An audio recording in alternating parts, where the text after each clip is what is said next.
How's it going? Hi.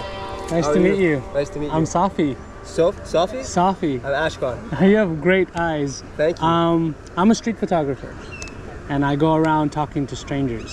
So I wanted to get to know you a little bit. Sure. And then maybe like record you playing music. Sure. Is that cool? Yeah.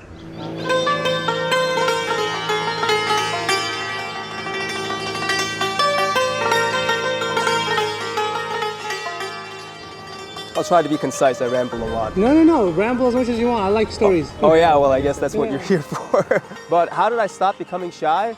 Lots of therapy, lots of personal effort. I mean, the thing is, here's the thing. My dad's a narcissist, and we all, honestly, can I curse? Yeah, dude, be yourself. We all got fucked up from my dad. You know what I mean? Like we were all like, just scared and shy, and I don't know. My brother a little less so, my sister a lot so. I'm kind of in the middle in that regard. In my case, okay, so first of all, I was a very thoughtful child. I was like a 40-year-old. I wasn't a kid, you know? I'm more of a kid now than I was back then.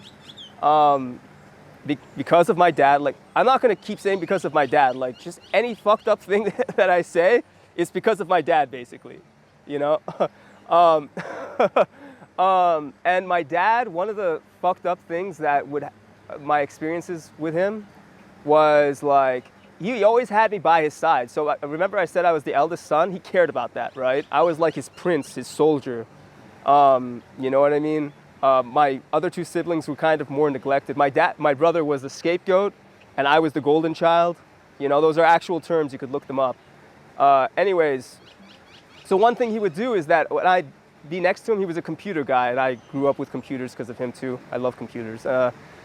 We'd be sitting using our computers next to each other all the time.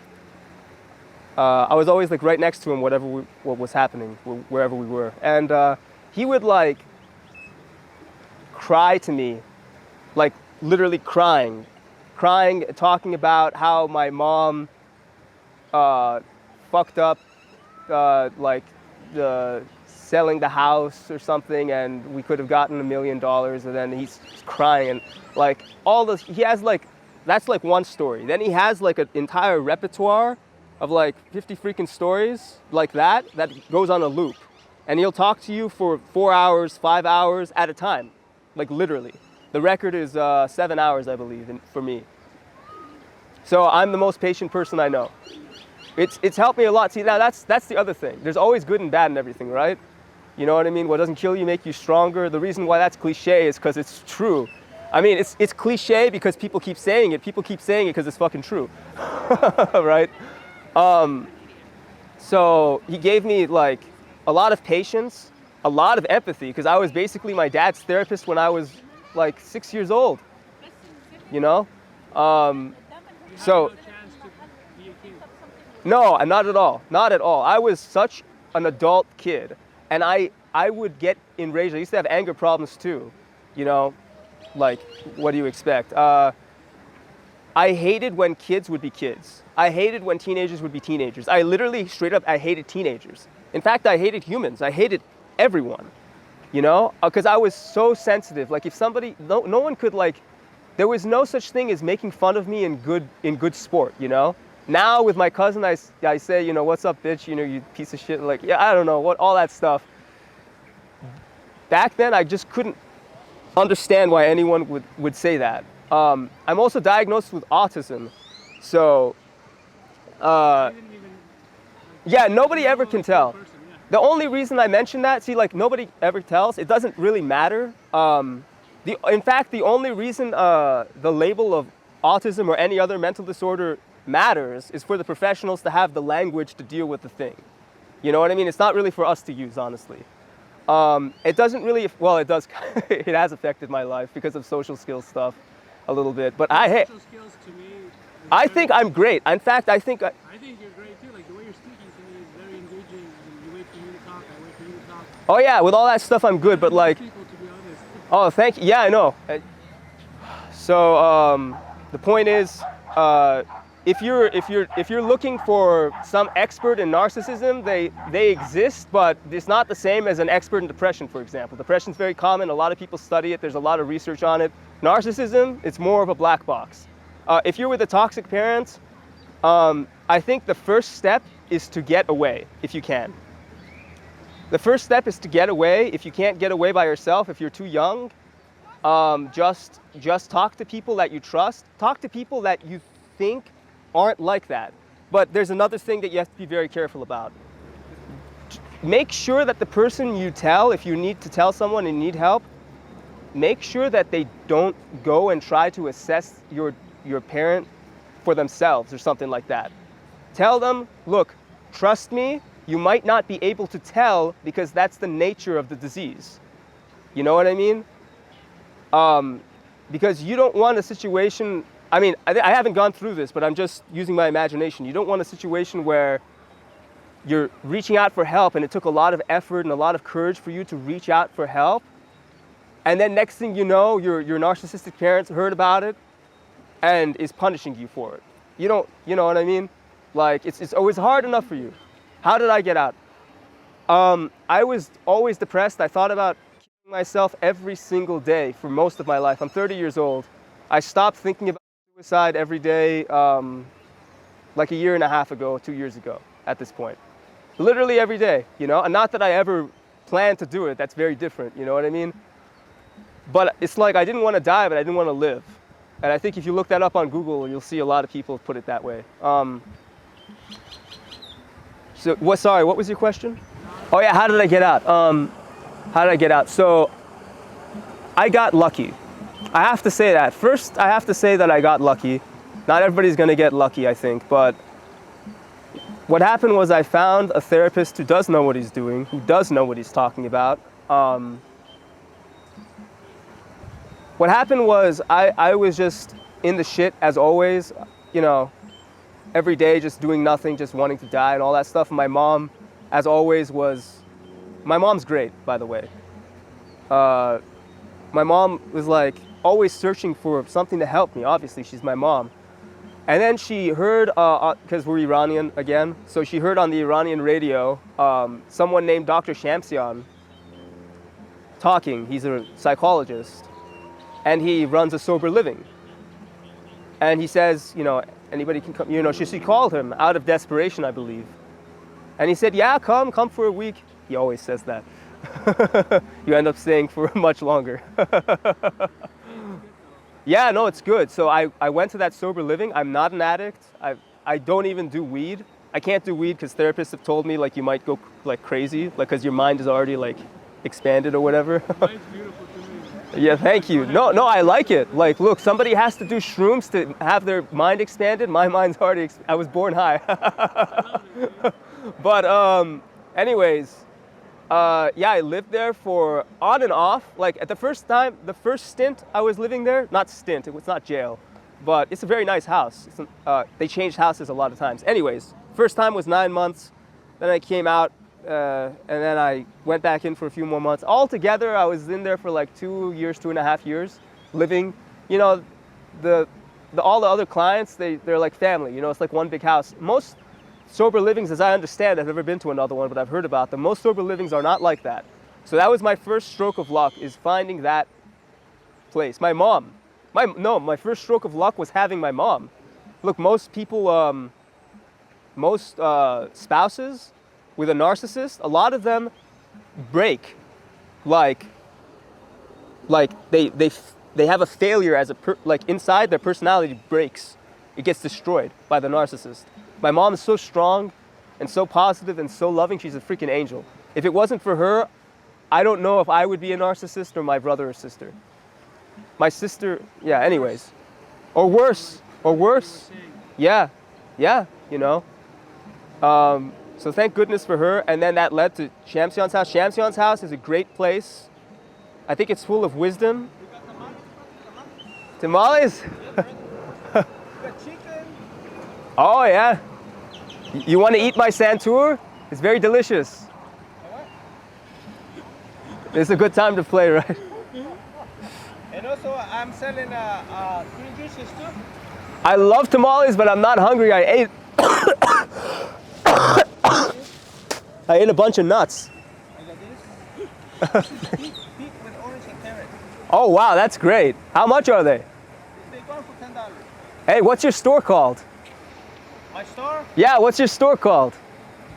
Edgar. What's it called? My store called Gourmet. Gourmet! Everybody, come to Balboa Lake Park, And buy some eat the gourmet. What is that? That's the... It's called a santour. In English it's called a hammered dulcimer. The Chinese have their version, the Irish have their version, but this is like the oldest version apparently. Or one of the oldest versions. It might be the Iraqi one is the oldest version. But, you know, every country wants to claim they have the oldest version, right?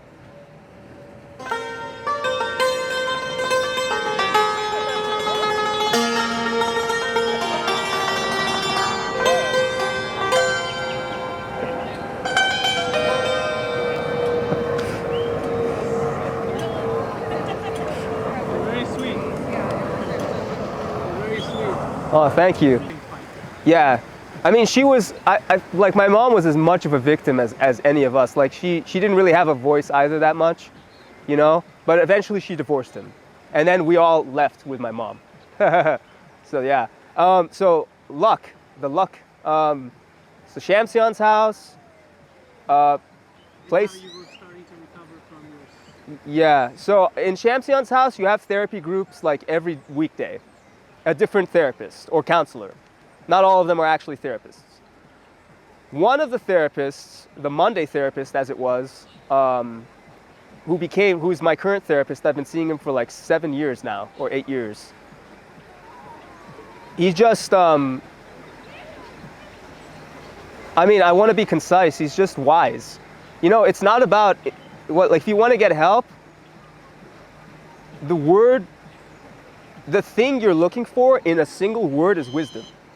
The difference between intelligence and wisdom is that intelligence, I can tell how to fix a car, right?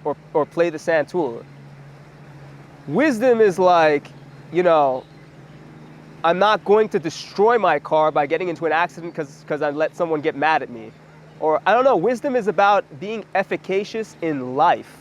You know, it comes before knowledge, it comes before intelligence or creativity. It's the thing, we call it the field of psychology, but really, I mean, they're combining science with the wisdom traditions. Anyways, not to get all esoteric. Yeah, not to get esoteric. I mean, so like I had my little addictions. I was never doing drugs, but like I used to eat Reese's cups like it was nobody's business. I would go to Smart and Final, get a freaking display box of 72 Reese's cups. 22, like I'm an amateur. I'm not some noob. I can eat my Reese's cups. I love video games. I play still. Oh yeah. I play a little bit too still. I mean, I would play more if my computer wasn't a piece of shit. I need to save up. But How are you doing right now? I know you're living by yourself. I'm great. I'm really great. I mean, oh, and I've also gotten treatment and medication. I'll talk about that so people know too. How am I doing right now? I'm doing great. Like my whole family is healing a lot. You know, other than my dad, he's just gonna be the same forever, probably. I don't know where he is. I don't want to know. Anyways, yeah, like, you know, it was really time for us to move out. We were all like pretty old. I mean, that's another thing about Middle Eastern culture, and I think a lot of social-based cultures where the kids stay at home until they're very old. I mean, traditionally they stayed at home in Iran with their parents until they got married. But anyways, it was really time for us to move out. So we were all moved out. My mom is freshly on her own now. It's really great. And, you know, I still have my ups and downs sometimes. I still have my sensitivity a little bit. I've really worked on that a lot, but I still have triggers. And trigger, when I say trigger, I mean the release of cortisol and adrenaline in your body because of, if you were a child and, I'm going to use a really extreme example because I want to make it clear. Somebody You saw someone get shot and die. When you're older, if a car is going by and it has that loud pack, yeah, I mean, I don't want to say PTSD because nobody's ever told me that's my diagnosis, but that's basically what I think it is. I used to always go through triggers alone, and I used to trigger myself because I'm such a thinker, you know what I mean? I think all the time. I used to literally think for 2 hours, like doing nothing else, pacing back and forth in my room. Just imagining things, like making up a speech in my head or imagining some scenario, or imagining music. And so I always went through these triggers alone, and it's like impossible. It's hell, you know? It's just, you don't know what to do. It's just like, yeah, you know, like, I mean, yeah, like, there's things called grounding techniques. Anybody who's going through what I just described should look into grounding techniques. That's literally when you, it's basically a very precise way of distracting yourself. Grounding techniques can be many different things. I could look at the plane and count how many seconds until it comes out of my sight. I just made that up on the fly right now. I can count how many ducks are in the lake behind Sophie. Sophie, right? Sophie. And, or I could count to 10 in my head randomly. I could say, oh, this string is brown, this string is white, this wood is brown, this metal is silver. You know, anything that distracts you, but you have to like do it consciously. That's the key word. You're not doing this passively. If you do it passively, your body is messed up at this point. You know, it's not going to work. You have to really, I don't want to say struggle, but you have to like make an effort and consciously distract yourself. Absolutely, and that's what I was getting at actually. So this last time I was triggered, I realized for the first time ever, this was only like 2 weeks ago. See, I'm still growing, you know. I'm doing great, but it's like constant process. I realized I happened to deliver near where my brother and my mom live. They live separately, but across the street from each other. And I parked the car because when I'm emotional and crying and stuff, I can't drive safe. I've almost gotten into accidents in the past from that. And I called my brother and I told him what happened because I thought to myself, Ashkan, are you stupid? Like, why did you always go through this alone? I mean, that's a harsh way of putting it. I understand why I went through it alone before, but you know, I just, like, what can help? What do I want? Like, let me use my family. That's what they're for, you know what I mean? I just wanted to be with my brother while I was in this hell. You know, this is like 10 minutes after it happened. I call him, I talk to him a lot on the phone because he's not at home yet. He's picking up food somewhere. And then we decide that he'll come to where I'm parked in my car because his girlfriend's in his place right now. Not that I'm friends with her, but like we want to be alone or whatever. And he gets into my car and I just hug him. And even though I'd calmed down a little bit, I did my best to just let as much of it out as I could. I cried, you know, as long as I could, hugging him. Just completely used him in a good way. Yeah, and just, that's, in terms of immediate relief, that's the best I can offer anyone, you know? If you don't have someone like that, that really sucks, that's one of the things you should find or get on eventually. Because music was another thing. If, like, I mean, it's kind of funny to give the advice of get into music if you're like this, because if music is going to help you and you're like this, you're probably already into it, you know? Maybe there's a few people out there, some people out there that just didn't have access to instruments or whatever. Really explore that, because all of the greatest artists, I mean, I'm not trying to say I'm an excellent artist or whatever, you know? All of the greatest artists have, well, I'm talented. No, I know I'm talented. I'm a good teacher too, you know, come to me. But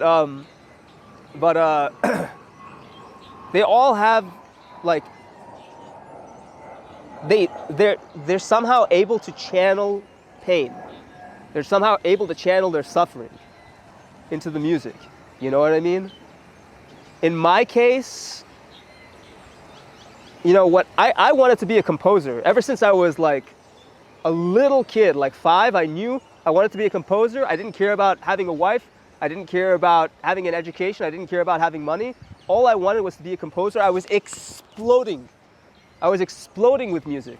I think I've like made up like hundreds of songs in my head that I was never able to write down because I wasn't taught to compose, and I wasn't really independent in that way. But and then so my parents talked to people and somebody said, oh, he should learn piano if he wants to be a composer, which is true, you know. I mean, it would have been better to just get me a theory teacher, but anyways, so then when I started playing piano, I don't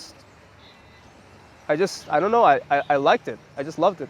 You know, I always, even before getting into music and playing piano, I was always like I like to use my fingers. You know what I mean? Like if I was bringing in groceries, because we went grocery shopping with my mom. Yeah, you know how it is, right? I would like the logistics of it and then the strength of it. I would open doors with 2 fingers. You know, I would throw things with 2. You know what I mean? I just like using my fingers. So then now I'm playing piano. It's like it's exactly that, and I love music, and I just I got lucky in that way too. Because like I said, I never wanted to learn an instrument. I wanted to be a composer. I didn't really think about that, but here I am. You know, I think this is just my personal opinion. No one's taught me this or anything. It's just what I think. I think when we think of healing, we kind of think in terms of a cure. But it's not exactly like that, in my opinion. There are parts of me that you like, healing is like, okay, you think like, let's say this sign, this pole that you're sitting next to is bent. So we say, oh, that's a messed up pole. It's messed up, it's broken, you know, like a person, right? When people think of healing, they think, oh, somebody's going to make it straight again. But not exactly. You might get a little straighter, but you're never going to be totally straight. And a bent pole is useful for some things that a straight pole isn't. That's the simplest way I can put it. You know what I mean? So it's a combination of both. It's a combination of actually straightening the pole and learning to use the pole the way it is. You know? You get it? Yeah. Thank you. Find a good therapist. Search your heart out, because that will help you so much.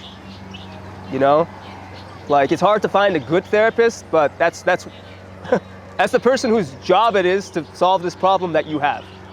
Well, it's your job to solve the problem, but you get what I mean. Yeah.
Wow.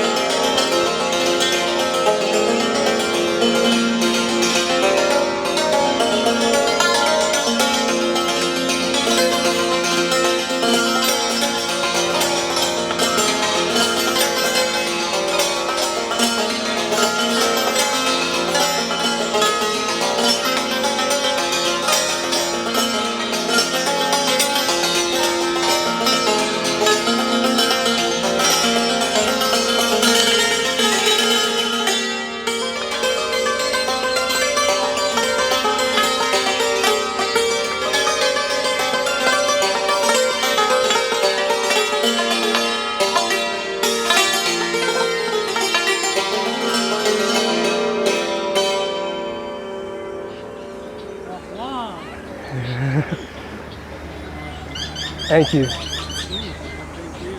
you for sharing your story with me. Of course, of course. So how do people find you? How do people? How do I find you? Well, I was gonna ask for your number after this. Yeah, of course. I live close by, so I can come and see you. Oh yeah, yeah. Yeah, I live in Van Nuys, like I said. How can people find me? I don't have a website yet, which kind of sucks because you're making this video. Okay, but I'll update the link if you ever do make one. Oh, yeah. The social media stuff. I'm still building that. That's one of the things that's changing about me is that I used to not like social media at all. Now I'm kind of whatever, but like I need to do it because I'm a teacher. So I'm still building it. I've been procrastinating it. I have it built a little bit. I have one video out, so I'll send you the information, but like people can find me. Like if you search Ashkan and Miri, maybe you'll find me. I look like this. I play this, you know.